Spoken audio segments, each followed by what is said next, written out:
ಮೊದಲಿಗೆ ಹೆಡ್ಲೈನ್ಸ್. ಕುಂದಾಪುರ ತಾಲೂಕಿನ ಕವರಾಡಿ ಗ್ರಾಮದಲ್ಲಿ ಕುಡಿಯುವ ನೀರಿನ ಪೈಪ್ಲೈನ್ ಒಡೆದು ರಸ್ತೆ ಮೇಲೆ ನೀರು ಹರಿದ ಘಟನೆ ಸಂಭವಿಸಿದೆ. ಕೆಆರ್ಪೇಟೆ ತಾಲೂಕಿನ ಕಲ್ಲಹಳ್ಳಿಯ ಭೂ ವರಹನಾಥ ದೇವಾಲಯದಲ್ಲಿ ರೇವತಿ ನಕ್ಷತ್ರದ ಅಂಗವಾಗಿ ವಿಶೇಷ ಪೂಜೆ ಸಲ್ಲಿಸಲಾಯಿತು. ಭಾವನಾತ್ಮಕ ವಿಚಾರಗಳನ್ನ ಮುಂದಿಟ್ಟು ನರೇಂದ್ರ ಮೋದಿ ಇಲ್ಲ ಎಂದರೆ ದೇಶನೇ ಇಲ್ಲ ಎನ್ನುವಂತೆ ಬಿಂಬಿಸಿ ಗೆದ್ದು ಆಳ್ವಿಕೆ ಮಾಡುತ್ತಿದ್ದಾರೆ ಎಂದು ಕೆಪಿಸಿಸಿ ವಕ್ತಾರ ಎಂ ಲಕ್ಷ್ಮಣ್ ಆರೋಪಿಸಿದ್ದಾರೆ.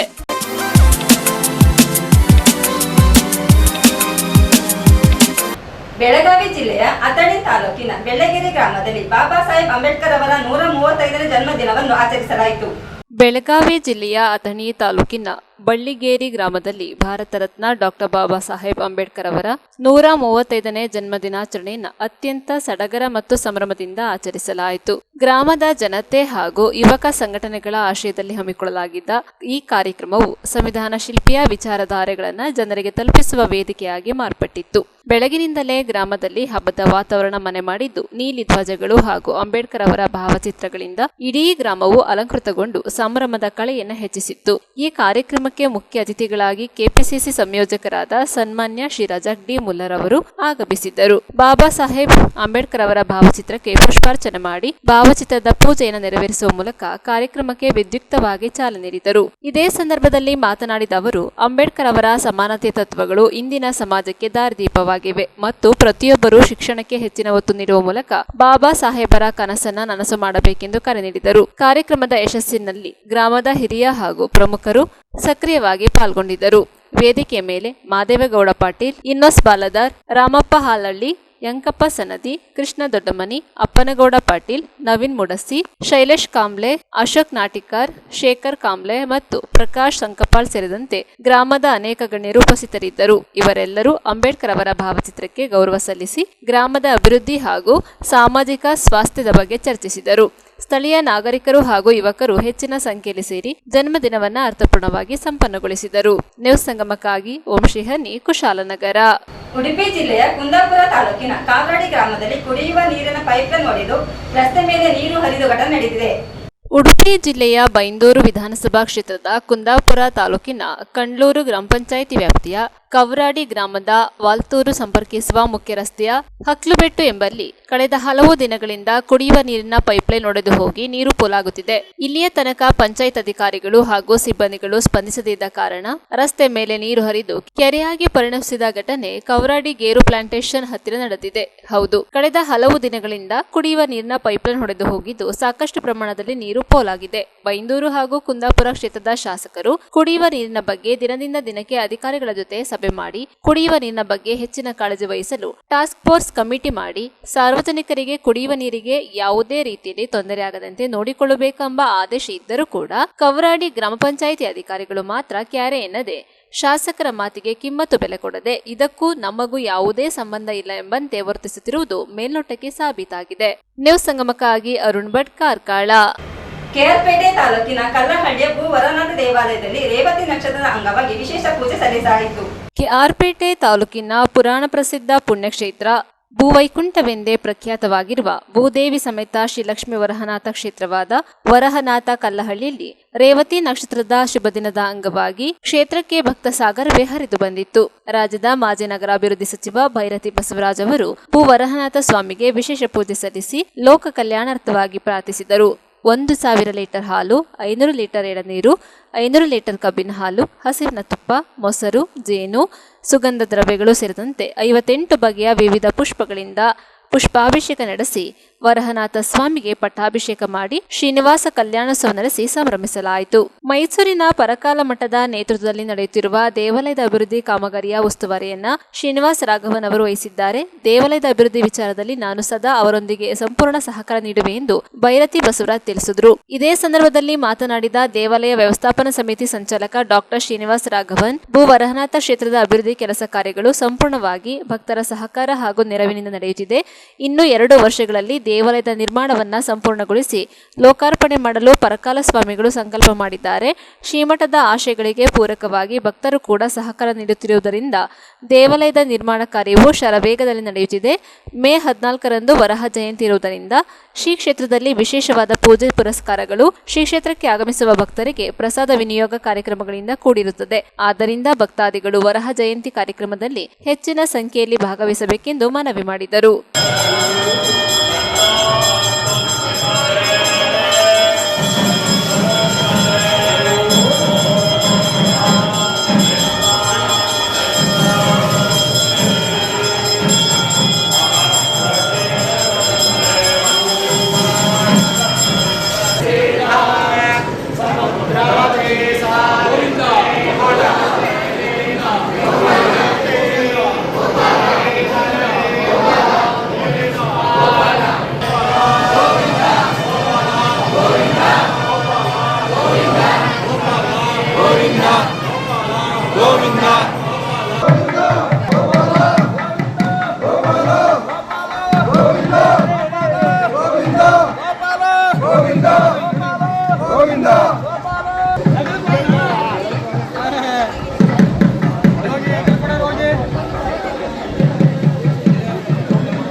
नमो भगवते वराहरूपाय नमो भगवते वराहरूपाय नमो भगवते वराहरूपाय नमो भगवते वराहरूपाय नमो भगवते वराहरूपाय नमो भगवते वराहरूपाय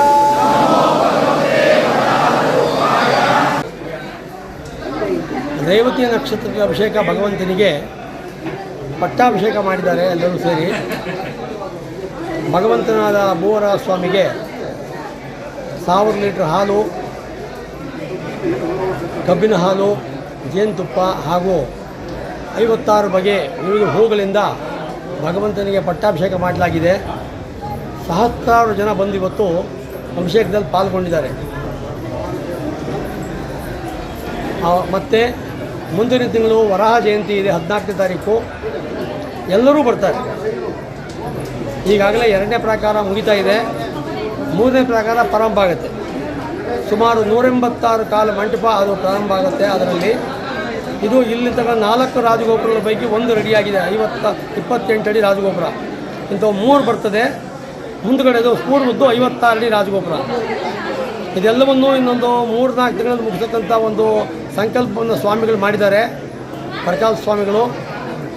ಹಾಗಾಗಿ ನೆರವೇರುತ್ತೆ ಅಂತ ನಮಗೆ ನಂಬಿಕೆ.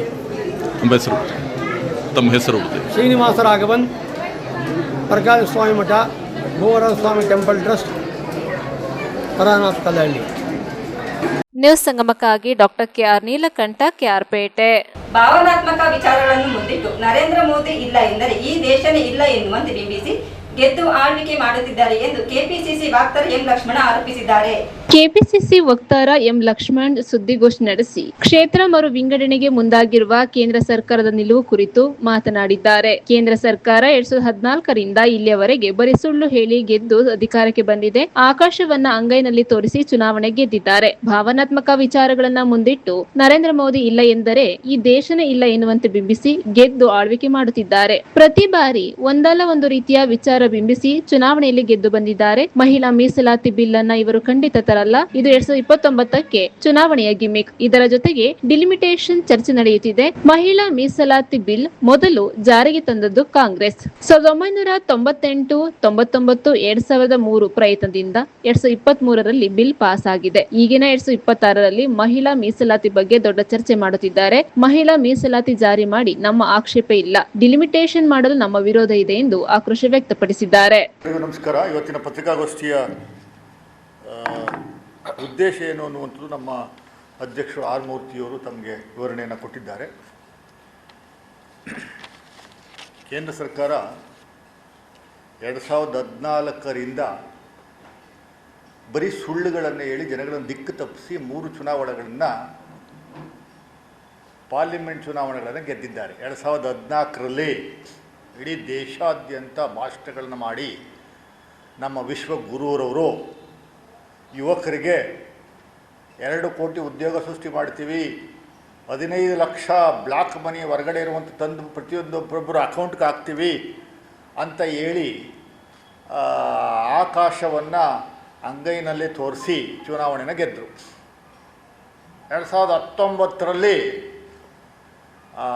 ಫೇಕ್ ಎನ್ಕೌಂಟರ್ ಸುಮಾರು 50 ಯೋಧರನ್ನು 500 kg RDX ಮೂಲಕ ಸ್ಫೋಟಗೊಳಿಸಿ 2 ತಿಂಗಳು ಚುನಾವಣೆ ಮುಂಚೆ ಇಡೀ ದೇಶಾದ್ಯಂತ ಒಂದು ಅನುಕಂಪವನ್ನು ಸೃಷ್ಟಿಸಿ ನರೇಂದ್ರ ಮೋದಿ ಇಲ್ಲ ಅಂದರೆ ದೇಶನೇ ಇಲ್ಲ ಅನ್ನೋ ರೀತಿಯಲ್ಲಿ ಬಿಂಬಿಸಿ 2ನೇ ಸರಿ ಚುನಾವಣೆನ ಗೆದ್ದರು.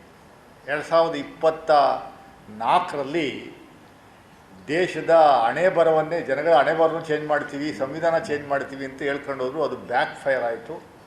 ಅದಾದಮೇಲೆ SIR ಮೂಲಕ ಒಂದು 5-6 ರಾಜ್ಯಗಳ ಚುನಾವಣೆಯನ್ನು ಗೆದ್ದಿದ್ದಾರೆ. ನೆಕ್ಸ್ಟು 2000 ಯಾಕೆಂದರೆ ಪ್ರತಿ ಬಾರಿನೂ ಕೂಡ ವಿವಿಧ ರೀತಿಯಲ್ಲಿ ಎಕ್ಸ್ಪೆರಿಮೆಂಟ್ ಮಾಡುವಂಥ ಒಂದು ಕಲಾ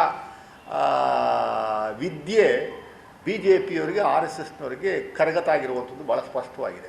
2029 ಚುನಾವಣೆ ಗೆಲ್ಲಬೇಕಲ್ಲ, ಅದಕ್ಕೆ ಈಗ ನಾನು ಹೇಳ್ತಾ ಇದ್ದೀನಿ, ಇವತ್ತು ಯಾರು ಬೇಕಾದ್ರೂ ದಯಮಾಡಿ ಎಲ್ಲ ಒಂದು ಕಡೆ ಡೈರಿಯಲ್ಲಿ ಬರೆದಿಟ್ಕೊಡುವಂಥದ್ದಾಗಲಿ, ಇಲ್ಲ ರೆಕಾರ್ಡ್ ಇರುತ್ತೆ, ನಾವು ಆಮೇಲೆ ಮತ್ತೆ ತಮ್ಮ ಮುಂದೆ ಬಂದು ಮಾತಾಡ್ತೀವಿ. ಯಾವ ಕಾರಣಕ್ಕೂ BJPಯವರು ವುಮೆನ್ ರಿಸರ್ವೇಷನ್ ಬಿಲ್ನ ತರಲ್ಲ. ಇದು ತೋರ್ಪಡೆಗಾಗಿ ವುಮೆನ್ ರಿಸರ್ವೇಷನ್ ಬಿಲ್ಲು ವುಮೆನ್ ವಿಚಾರದಲ್ಲಿ, ಮಹಿಳೆಯರ ವಿಚಾರದಲ್ಲಿ ಅವರಿಗೆ ಸ್ಥಾನಮಾನ ಕೊಡಬೇಕು, ಅಧಿಕಾರ ಕೊಡಬೇಕು ಅನ್ನುವಂಥದ್ದು ಏನಾದರೂ ಮಿನಿಮಮ್ ಕಾಮನ್ ಸೆನ್ಸ್ ಇರುವಂಥದ್ದು ಇದ್ದರೆ ಅದು ಪ್ರತ್ಯೇಕವಾಗಿ ಸಪ್ರೇಟಾಗಿ ಅದು ವುಮೆನ್ ರಿಸರ್ವೇಷನ್ ಬಿಲ್ನ ತರುವಂಥ ಕೆಲಸವನ್ನು ಮಾಡಬೇಕಾಯಿತು. ಅದು ಹೇಳ್ತೀನಿ. ಆದರೆ ಅದ್ರ ಜೊತೆ 2 ವಿಧೇಯಕಗಳನ್ನು ತಂದಿದ್ದಾರೆ. ಒಂದು ಡಿಲಿಮಿಟೇಷನು, ಇನ್ನೊಂದು ಕೇಂದ್ರಾಡಳಿತ ವ್ಯಾಪ್ತಿಯಲ್ಲಿರುವಂಥ ಯೂನಿಯನ್ ಟೆರಿಟರೀಸ್ನ ಚೇಂಜ್ ಮಾಡುವಂಥ ಒಂದು ಕಾಯ್ದೆ. ಈ 3 ಅಂಟಿಸ್ಕೊಂಡವ್ರು, ಒಂದಕ್ಕೊಂದು 3 ಸೇರಿಸಿ ಒಂದೇ ಸರಿ ಅಮಿತ್ ಶಾ ಅವರು ಪಾರ್ಲಿಮೆಂಟಲ್ಲಿ ಮಂಡನೆ ಮಾಡಿರುವಂಥದ್ದು ನಾವು ಕಾಣ್ತೀವಿ. ವುಮೆನ್ ರಿಸರ್ವೇಷನ್ ಬಿಲ್ಲು ಮೊಟ್ಟ ಮೊದಲಿಗೆ ತಂದಿದ್ದು 1998ರಲ್ಲಿ ಇಂಟ್ರೊಡ್ಯೂಸ್ ಆಯಿತು, ಡಿಸ್ಕಷನ್ ಆಯಿತು, ಆಗಲಿಲ್ಲ. 1999ರಲ್ಲಿ ಆಯಿತು, ಆಗಲಿಲ್ಲ. 2003ರಲ್ಲಿ ಆಯ್ತು, ತಗೊಂಬಂದರು, ಪಾರ್ಲಿಮೆಂಟಲ್ಲಿ ಆಗಲಿಲ್ಲ. 2008ರಲ್ಲಿ ಆಗಲಿಲ್ಲ. ಮತ್ತು 2010ರಲ್ಲಿ ಮನಮೋಹನ್ ಸಿಂಗ್ ಅವರು ಪ್ರೈಮ್ ಮಿನಿಸ್ಟರ್ ಆಗಿದ್ದಾಗ, ಮಾನ್ಯ ಸೋನಿಯಾ ಗಾಂಧಿ ಮೇಡಮ್ ಅವರು UPA ಚೇರ್ಮನ್ ಆಗಿದ್ದಾಗ ಅದು ರಾಜ್ಯಸಭೆಯಲ್ಲಿ ಪಾಸಾಯಿತು. ರಾಜ್ಯಸಭೆಯಲ್ಲಿ ಪಾಸಾಯಿತು, ಲೋಕಸಭೆಯಲ್ಲಿ ಪಾಸ್ ಆಗಲಿಲ್ಲ. ಕೆಲವು BJP ಕುತಂತ್ರದಿಂದ ಫೇಲ್ ಆಯಿತು. 2023ರಲ್ಲಿ ಕಾಯ್ದೆಯಾಗಿ ಅದು ಪಾಸ್ ಆಗಿದೆ. ಈಗ already it is there, bill is there. 33% reservation ಕೊಡುವಂಥ ಬಿಲ್ಲು ಯುನಾನಿಮಸ್ ಆಗಿ ನಾವೆಲ್ಲ ಸಪೋರ್ಟ್ ಮಾಡಿ ಅದನ್ನು ಮೂಟ್ ಮಾಡಿ ಸೋನಿಯಾ ಗಾಂಧಿಯವರ ಪತ್ರವನ್ನು ಬರೆದು ಅದು ಡಿಸ್ಕಷನ್ ತಗೊಂಬಂದು 2023ರಲ್ಲಿ ಈಗ ಲೋವರ್ ಹೌಸಲ್ಲೂ ಪಾಸ್ ಆಗಿದೆ. ಈಗ 2026ರಲ್ಲಿ ಭಾಳ ಪ್ರಮುಖವಾಗಿ ವುಮೆನ್ ರಿಸರ್ವೇಷನ್ ಬಿಲ್ಗೆ ನಮ್ಮದು ಯಾವುದೇ ತಕರಾರಿಲ್ಲ. ನಾವು ಅದನ್ನು ಮೊಟ್ಟ ಮೊದಲಿಗೆ ತಂದಿದ್ದೇ ನಾವು ಕಾಂಗ್ರೆಸ್ ಪಕ್ಷದವರು. ನಾವೇನು ಕ್ರೆಡಿಟ್ಗೋಸ್ಕರ ಹೋರಾಟ ಮಾಡುವಂಥ ವ್ಯವಸ್ಥೆ ಏನಿಲ್ಲ. ಅದನ್ನು ನಿಜವಾಗಲೂ ನಿಮಗೆ ಕಾಳಜಿ ಇದ್ದರೆ ದಯಮಾಡಿ ನೀವು ಅದನ್ನು ಅನುಷ್ಠಾನ ಮಾಡುವಂಥ ಕೆಲಸವನ್ನು ಅದು ಮಾಡಿ.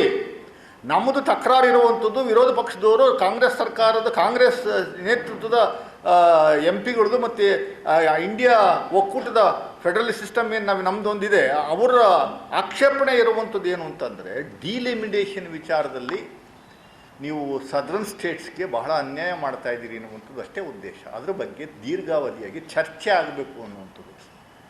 ಎಷ್ಟರ ಮಟ್ಟಿಗೆ ಇವರು ಸೌತ್ ಇಂಡಿಯಾನ ಈ ಬಿಲ್ ಏನಾದರೂ ಡಿಲಿಮಿಟೇಷನ್ ಬಿಲ್ ಪಾಸಾದರೆ 100ಕ್ಕೂ 100ರಷ್ಟು ಸದರ್ನ್ ಇಂಡಿಯಾ 100 ವರ್ಷ ಹಿಂದೂ ಕೊಟ್ಟೋಗುತ್ತೆ.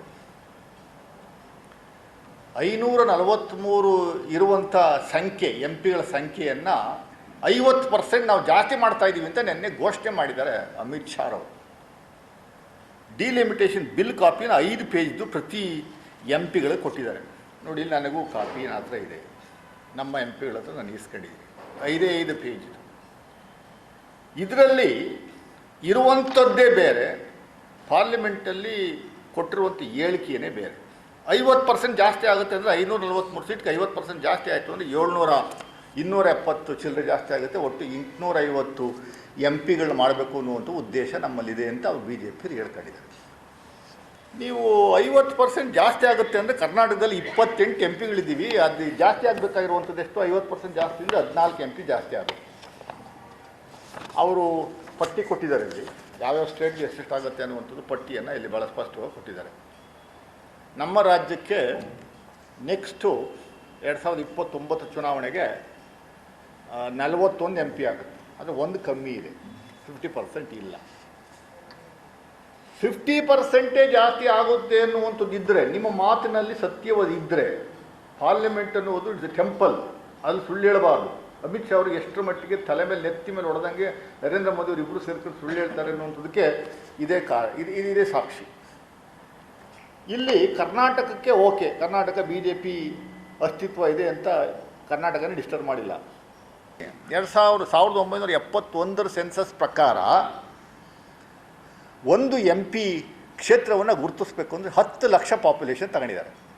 ಇಡೀ ದೇಶದ ಪಾಪ್ಯುಲೇಷನ್ನು 1971 ಪ್ರಕಾರ 54 ಕೋಟಿ, 54 crores ಆಸ್ ಆಫ್ 1971 ಸೆನ್ಸಸ್.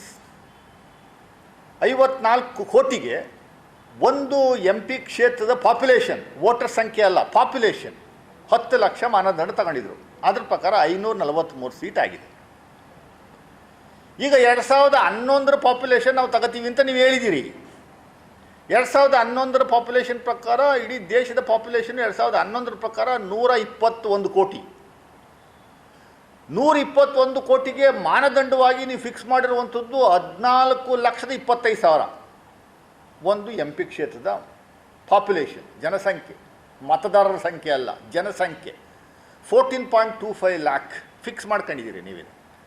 ಅದರ ಬೇಸಿಸ್ ಮೇಲೆ ಕ್ಯಾಲ್ಕುಲೇಟ್ ಮಾಡಿದ್ರೆ ಇಡೀ ದೇಶಾದ್ಯಂತ 121 ಕೋಟಿಗೆ 14.25 ನೀವು ಡಿವೈಡ್ ಮಾಡಿದ್ರೆ it is going to come 850 ಇದೆ ಟೋಟಲ್ ನಂಬರ್ ಆಫ್ MPs. ಆ ಕ್ಯಾಲ್ಕುಲೇಷನ್ ಪ್ರಕಾರ ಕ್ಯಾಲ್ಕುಲೇಟ್ ಮಾಡಿದ್ರು ಕೂಡ ಪಾಪ್ಯುಲೇಷನ್ ವೈಸು ನೀವು ಕ್ಯಾಲ್ಕುಲೇಟ್ ಮಾಡುವಂಥ ಕೆಲಸವನ್ನು ಮಾಡಿದ್ರೆ 100ಕ್ಕೂ 100ರಷ್ಟು ಸದರ್ನ್ ಸ್ಟೇಟ್ಸ್ಗೆ, ಸದರ್ನ್ ಸ್ಟೇಟ್ಸ್ ಅಂದರೆ 6 ಸ್ಟೇಟ್ಸ್ಗೆ ಇನ್ನೆಲ್ಲಿಲ್ಲದ ಅನ್ಯಾಯ ಆಗುತ್ತೆ. ಯಾಕೆಂದರೆ ಪಾಪ್ಯುಲೇಷನ್ ಕಂಟ್ರೋಲಲ್ಲಿ ಸದರ್ನ್ ಸ್ಟೇಟ್ಸ್ ಆರ್ ನಂಬರ್ 1.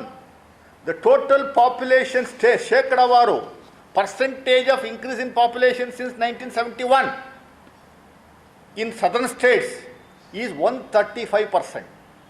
135%, ಶೇಕಡ 135 ಪಾಪ್ಯುಲೇಷನ್ ಜಾಸ್ತಿ ಆಗಿದೆ 1971ರಿಂದ ಇಲ್ಲಿಯವರೆಗೆ. ನದರ್ನ್ ಸ್ಟೇಟ್ಸಲ್ಲಿ ಶೇಕಡಾವಾರು ಪಾಪ್ಯುಲೇಷನ್ ಇನ್ಕ್ರೀಸ್ ಆಗಿರುವಂಥದ್ದು 185%. ಅಂದರೆ ಪಾಪ್ಯುಲೇಷನ್ ಕಂಟ್ರೋಲ್ಗೆ ಅವ್ರು ಯಾವ ಪ್ರಯತ್ನವೂ ಮಾಡಲಿಲ್ಲ. ಯಾವ ಪ್ರಯತ್ನವೂ ಮಾಡದೇ ಇರುವಂಥ ಒಂದು ವ್ಯವಸ್ಥೆ ಇರುವಂಥ ರಾಜ್ಯಗಳಿಗೆ ನೀವು ದುರುದ್ದೇಶದಿಂದ ಮುಂದಿನ ದಿನಗಳಲ್ಲಿ ಹಿಂದಿ ಹಾರ್ಟ್ ಬೆಲ್ಟ್ 4 ರಾಜ್ಯಗಳನ್ನು ನೀವು ಡಿಪೆಂಡ್ ಆದ ಸಾಕು, ಇಡೀ ದೇಶವನ್ನು ಆಳ್ಬೋದು ಅನ್ನುವಂಥ ಉದ್ದೇಶ. ಟೋಟಲ್ ನಂಬರ್ ಆಫ್ ಸೀಟ್ಸ್ ನೀವು ಹೇಳಿರೋ ಪ್ರಕಾರನೇ ಸದರ್ನ್ ಸ್ಟೇಟ್ಸ್ 6 ಸ್ಟೇಟ್ಸ್ಗೆ 50% ಜಾಸ್ತಿ ಆಗಲ್ಲ. ಅದೇ 6 ಸ್ಟೇಟ್ಸ್ನ ವ್ಯಾಪ್ತಿ 136 ಬರ್ತವೆ ಅಷ್ಟೇ. ಬರೀ UP ಒಂದೇ 142 ಆಗಿದೆಯಲ್ಲ ಸ್ವಾಮಿ. ಉತ್ತರ ಪ್ರದೇಶದಲ್ಲಿ 142 MP ಸೀಟ್ಸು, ಮಹಾರಾಷ್ಟ್ರ ಒಂದು 60 ಚಿಲ್ಲರೆ, ಅಲ್ಲೇ 200 ಸೀಟ್ ಬಂದ್ಬಿಡ್ತು. ಗುಜರಾತು, ಮಧ್ಯಪ್ರದೇಶ ಮತ್ತು ಮಹಾರಾಷ್ಟ್ರ 5 ರಾಜ್ಯಗಳು, ರಾಜಸ್ಥಾನ 5-6 ರಾಜ್ಯಗಳನ್ನು ಹಿಡ್ಕೊಂಡ್ರೆ ಸಾಕು ನೀವು. ಯಾವ ಸದರ್ನ್ ಸ್ಟೇಟು ಬೇಡ, ಏನು ಬೇಡ. ಎಂಥ ದುರಂತ ನೋಡಿ. ಟೋಟಲ್ GDPಗೆ ನಮ್ಮ ಸದರ್ನ್ ಸ್ಟೇಟ್ 5 ರಾಜ್ಯಗಳ contribution, total GDP of India ಏನು ಹೇಳ್ಕೊತಾ ಇದ್ದಾರೆ, 400 ಲಕ್ಷ ಕೋಟಿ. Total GDP of India is 400 lakh crore. ಆ 400 ಲಕ್ಷ ಕೋಟಿಯ GDPಗೆ ನಮ್ಮ ಸದರ್ನ್ ಸ್ಟೇಟ್ಸ್ 5-6 ರಾಜ್ಯಗಳಿಂದ ಕೊಡುಗೆ ಇರುವಂಥದ್ದು 40%. 40% of the total GDP contributes to the country only from southern states. Only from southern states. ಅನ್ಯಾಯ ಆಗ್ತಾ ಇರುವಂಥದ್ದು ಸದರ್ನ್ ಸ್ಟೇಟ್ಸ್. ಎಷ್ಟರ ಮಟ್ಟಿಗೆ ಇವರು ಜನರನ್ನು ಒಕ್ಕಲೆಬ್ಬಿಸುವಂಥ ಕೆಲಸವನ್ನು ಮಾಡ್ತಾ ಇದ್ದಾರೆ ಅನ್ನುವಂಥದ್ದಕ್ಕೆ ಇನ್ನೊಂದು ಉದಾಹರಣೆ. ಟೋಟಲ್ GST ಕಲೆಕ್ಷನ್ನು ಇಡೀ ದೇಶದಲ್ಲಿ ಒಂದು ವರ್ಷಕ್ಕೆ 22 ಲಕ್ಷ ಕೋಟಿ. 22 ಲಕ್ಷ ಕೋಟಿ. ನ್ಯೂಸ್ ಸಂಗಮಕ್ಕಾಗಿ ಡಾಕ್ಟರ್ ಎಚ್ ಮೃಗಕೋಟಿ, ಕುಶಾಲನಗರ. ಕೊನೆಯಲ್ಲಿ ಮತ್ತೊಮ್ಮೆ ಹೆಡ್ಲೈನ್ಸ್. ಕುಂದಾಪುರ ತಾಲೂಕಿನ ಕವರಾಡಿ ಗ್ರಾಮದಲ್ಲಿ ಕುಡಿಯುವ ನೀರಿನ ಪೈಪ್ಲೈನ್ ಒಡೆದು ರಸ್ತೆ ಮೇಲೆ ನೀರು ಹರಿದ ಘಟನೆ ಸಂಭವಿಸಿದೆ. ಕೆಆರ್ಪೇಟೆ ತಾಲೂಕಿನ ಕಲ್ಲಹಳ್ಳಿಯ ಭೂ ವರಹನಾಥ ದೇವಾಲಯದಲ್ಲಿ ರೇವತಿ ನಕ್ಷತ್ರದ ಅಂಗವಾಗಿ ವಿಶೇಷ ಪೂಜೆ ಸಲ್ಲಿಸಲಾಯಿತು. ಭಾವನಾತ್ಮಕ ವಿಚಾರಗಳನ್ನ ಮುಂದಿಟ್ಟು ನರೇಂದ್ರ ಮೋದಿ ಇಲ್ಲ ಎಂದರೆ ದೇಶನೇ ಇಲ್ಲ ಎನ್ನುವಂತೆ ಬಿಂಬಿಸಿ ಗೆದ್ದು ಆಳ್ವಿಕೆ ಮಾಡುತ್ತಿದ್ದಾರೆ ಎಂದು ಕೆಪಿಸಿಸಿ ವಕ್ತಾರ ಎಂ ಲಕ್ಷ್ಮಣ್ ಆರೋಪಿಸಿದ್ದಾರೆ.